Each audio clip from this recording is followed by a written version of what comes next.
Hello everyone, welcome to Sajek.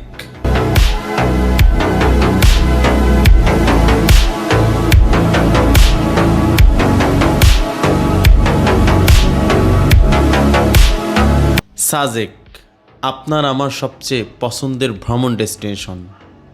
Rangamati জেলার বাঘাইছড়ি উপজেলার ভারতের মিজোরাম সীমান্ত ঘেঁষে সমুদ্রপৃষ্ঠ থেকে প্রায় 1800 ফুট উচ্চতায় অবস্থিত।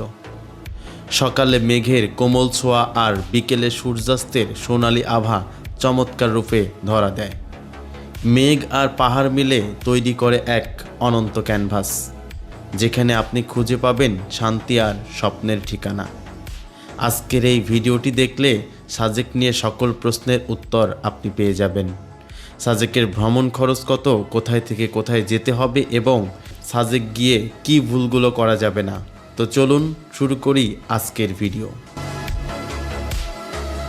আপনি যদি ঢাকা থেকে সাজেক যেতে চান তাহলে আপনাকে শুরুতেই চলে আসতে হবে ঢাকা আরামবাগ বাস কাউন্টারে। এখানে আপনি খাগড়াছড়িতে যাওয়ার এসি নন এসি সব ধরনের বাসের টিকিট পেয়ে যাবেন। এখানে খাগড়াছড়িতে যাওয়ার নন এসি বাসের টিকিট মূল্য 700 থেকে 800 টাকার মধ্যে হয়ে থাকে এবং এসি বাসের টিকিট মূল্য 1500 থেকে 1600 টাকার মধ্যে হয়ে থাকে। আপনি যদি ঢাকা থেকে সাজেক যেতে চান তাহলে অবশ্যই রাত 10টা এবং 11টার টিকিট কাটবেন, কেননা দুইটা স্কটে আপনি সাজেক যেতে পারবেন, সকাল 10টা এবং দুপুর 2টা। আপনি যদি রাত 10টা অথবা 11টা বাসের টিকিট কাটেন তাহলে আপনি খাগড়াছড়িতে পৌঁছাতে পারবেন ভোর অথবা সকালবেলা এবং সকাল 10টার স্কোয়াডে আপনি সাজেক পৌঁছাতে পারবেন। ঢাকা থেকে খাগড়াছড়িতে যাওয়ার সবচেয়ে বেস্ট বাস হচ্ছে ইম্পেরিয়াল এক্সপ্রেস, আর এই বাসের জনপ্রতি টিকিট হচ্ছে 1600 টাকা করে। আগে থেকে আমরা বাসের টিকিট কেটে অপেক্ষা করতেছিলাম কখন বাস আসবে, অ্যান্ড দেন বাস চলে আসছে। এখন আমরা দ্রুত করে আল্লাহর নাম নিয়ে বাসে উঠে পড়লাম।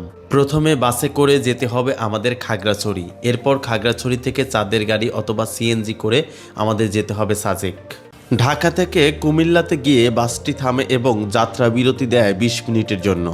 The green view hotel and restaurant থেকে আমরা ফ্রেশ হয়ে নিলাম। আমরা এখান থেকে কিছু একটা খাওয়া দাওয়া করে আবারও রওনা হব খাগড়াছড়ি যাওয়ার উদ্দেশ্যে।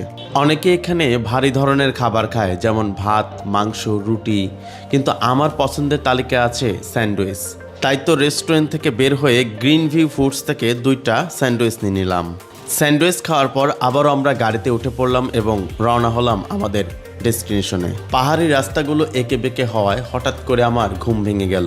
মনে মনে ভাবতেছিলাম কখন পাবো একটি সোনালি সকাল, যেখানে মেঘ এসে দরজায় কড়া নাড়বে, যেখানে পাখির কিচিরমিচির ডাক